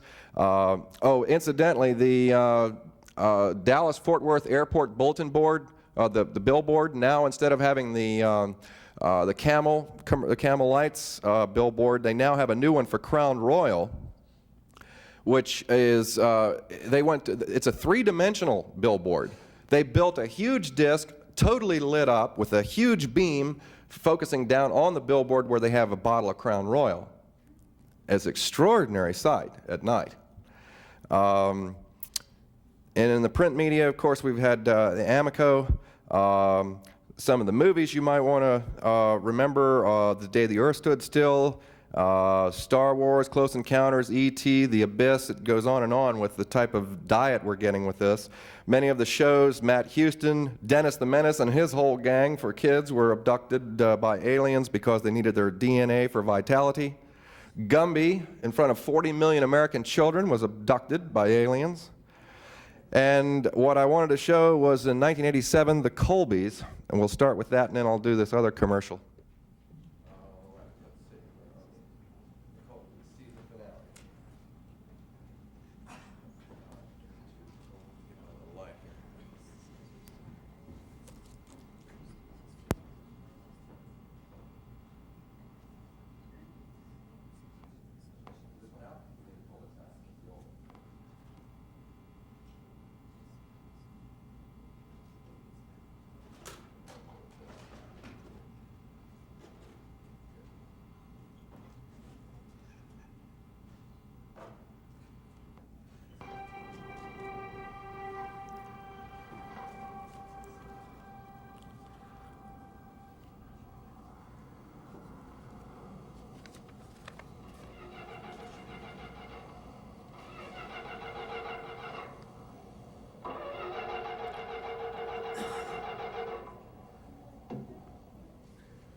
Operator, may I help you?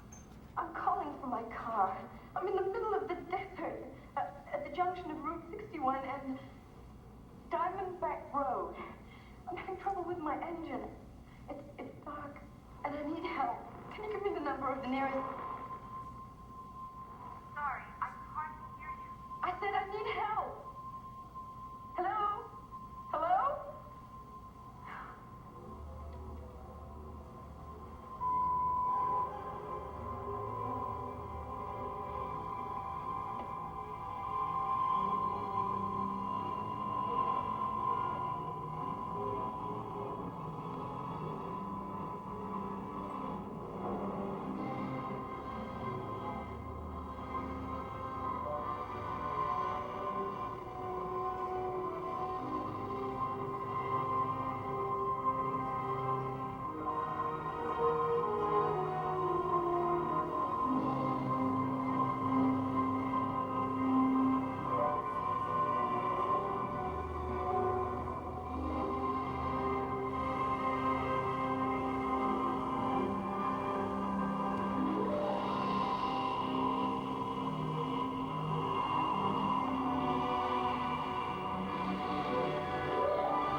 A small nuclear reactor built for the military to supply power.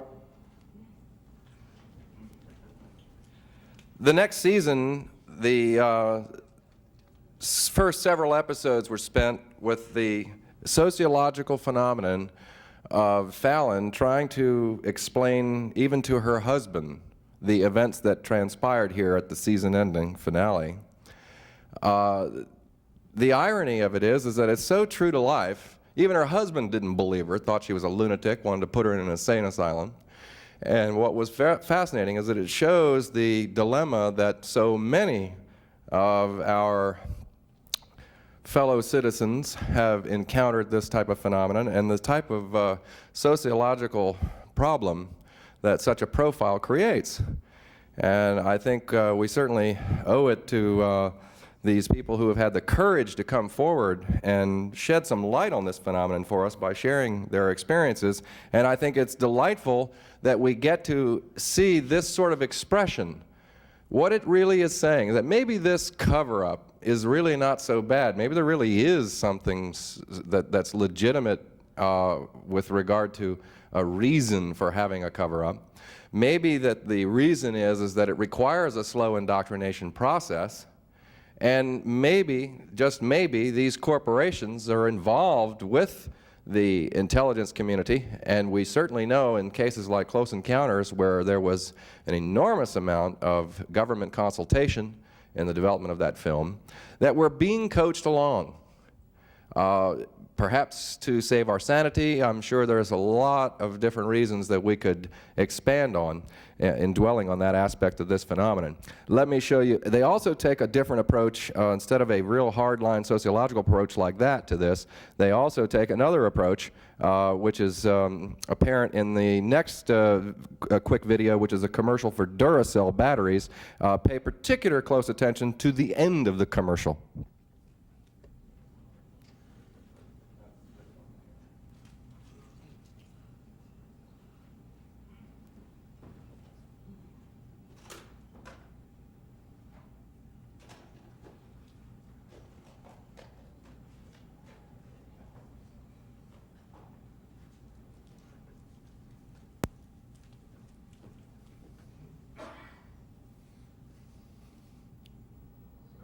Oh, we lost the volume here. Aliens? Luckily, I had the presence of mind to click away.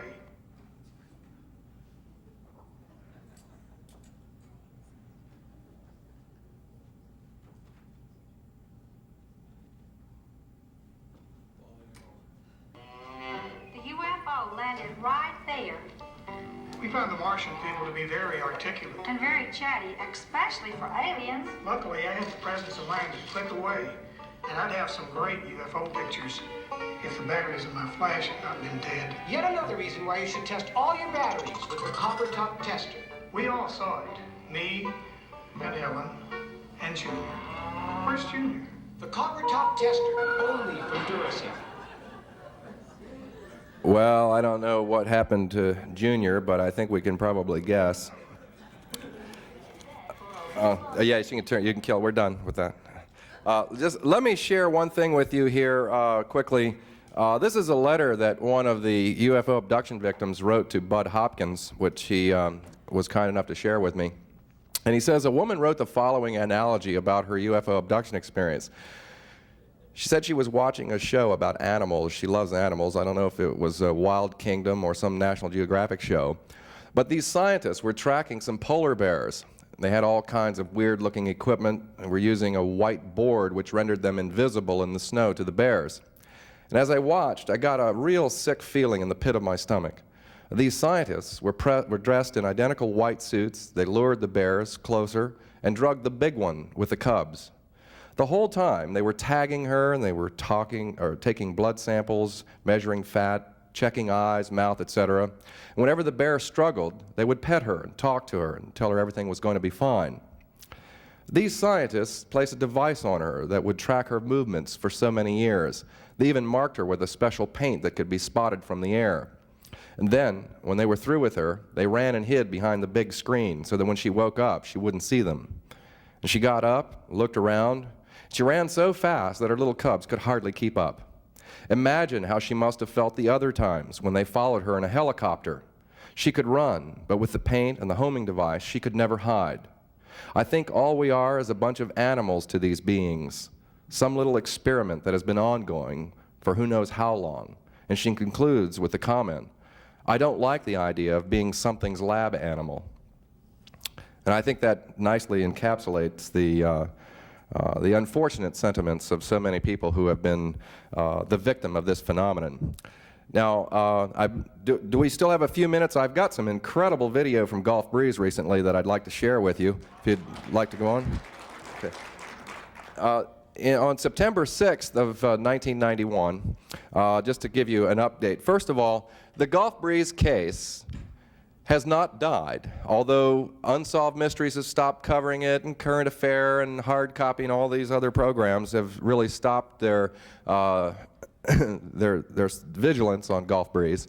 The case has continued, and thanks to a number of folks down there, Bruce Morrison in particular and his wife Ann, and the Pensacola MUFON group, they've managed to go out virtually every single night for a sky watch. They go out at night because they all work during the day. They go out, instead of sitting home and watching TV at night, they go out where they might be able to see something. And they all go down to the base of the bridge at Gulf Breeze. There's 3 different locations, actually, that they frequent. They just kind of rotate them around. But basically, they go out between 8 and 10 at night. And the reason is because that's their window of opportunity. They can't stay up all night, and that's the earliest that they can get out there after dinner. So basically is, if the UFOs come between 8 and 10, great. If they don't, well, that's too bad. So they have this opportunity. Well, as this program has been going on for a year and a half now, and this year alone, there are well over 100 sightings. This year, in January, I brought an ABC television crew to film a program called America's Best Kept Secrets. If we have time, I'll show you that if you haven't seen it. We got live video of a craft. It was an incredible sighting while we were there.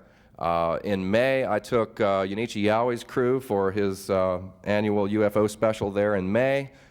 First night we were there, an excellent sighting, which we got on tape with very good cameras. That's the difference is that with these broadcast type cameras, you get a lot better, closer to the naked eye view than you do with these home video recorders. I'm astounded that these organizations like MUFON have not poured all of their resources financially into this little town of Gulf Breeze to accumulate. I mean, they're supposed to be looking for scientific evidence of the proof of UFO existence. Well, there it is in their backyard, ongoing almost every single night for 4 years now, and there hasn't been any money to speak of at all put into bringing equipment in there for tracking and learning things about this phenomenon. And I think it's actually it's a black eye on ufology that that's not going on, because the opportunity is certainly there. And I have said publicly many, many times on my radio broadcast, hey, if you don't believe in UFOs, go to Gulf Breeze. 1 weekend will do it. I've been there 7 times, and I've never yet had missed an opportunity to see something. Every single time I've been there. I mean, almost to the point where they think I'm some kind of catalyst. When they say, oh, here comes Oechsler, then instead of 20 people for the sky watch, they have 75. Because they say, oh, well, that's going to increase your odds. I don't necessarily think that's true. I have reported on many of my own personal experiences in Gulf Breeze in Timothy Good's new book, UFO Report 1992. Which I have. But let me put this video on for September 6th. I think that's followed by the December 28th, 1987 video that Ed Walters took, which still, I think, still is the best video ever taken of UFO, the one flying behind the high school. If you adjust the contrast and the brightness, you get an extraordinary look at a craft flying around, and that's the one I spent 5 months at Goddard doing an analysis on. I also have several other Gulf Breeze videos, including one here by Ralph Fuller, where 10 objects show up. This was taken in May of '88, so I'll put that on. That's not the video that you got in there. Let's see. Let's start this one first. All right. This one is the September 6th video. Now, we had been seeing a lot of things there in Gulf Breeze, including a red light many times, and then a ring of lights. What you're going to see is the ring, and it does an incredible barrel roll over the crowd. I'll let you just enjoy this as if you were there. Turn the volume up. Oh my God, is that beautiful? Wow. What time is it? Watch and keep a time running on it. 2009. It's a triangular shape. I can see a ring of lights. Y'all, it's Bruce for the camera. It's triangular, no. Sure moving. It looks, it's triangular shape, and it's yellowish gold, single lights, and it's moving north, northwest. Definitely moving.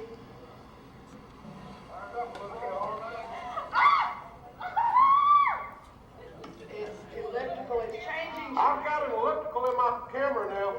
Now you'll see a pretty clear picture of this at one point. It's really unfortunate that they don't have one of these new video cameras that has a stabilizer that takes all this bounce out of it. On this particular, sometimes, most of the time they have the cameras set up on tripods.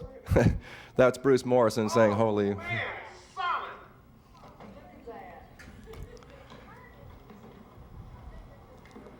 Oh my goodness. Let's see if it blocks out the stars. Yep. It blocks out the stars as it goes over. Ann is looking at it through binoculars.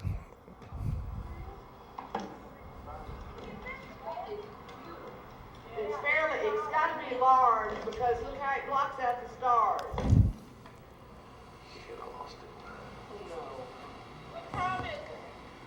841 on my camera. Oh,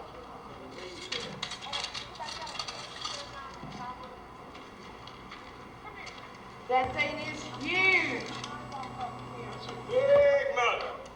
See how it blocks out the stars, buddy, as it goes? Turn your lights out. Turn your lights out. Turn your lights out. Lights out. You want to see the UFO? Get out of your car. Well, I can tell they're interested. Look at it. It's changed.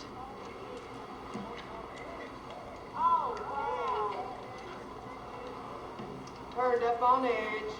Looks like it's turning over.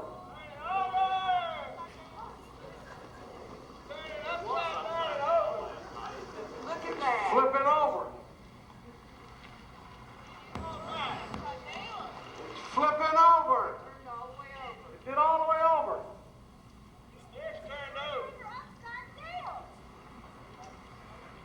Now it's a half circle, semicircle. Flipping up now. Bottom of it. How many lights do you think it is? I don't know. It's going up.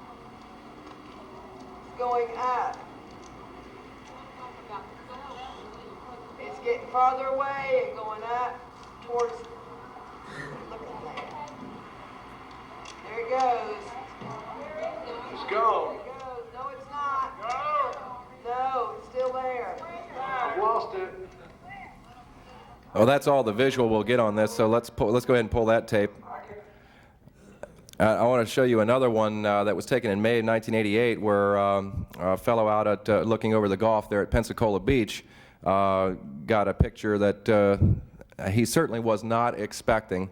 Let me also add that the week after the event you just saw, Bruce Maccabee finally, after he's been one of the biggest proponents and one of the analysts here on the photographs for Gulf Breeze, finally had his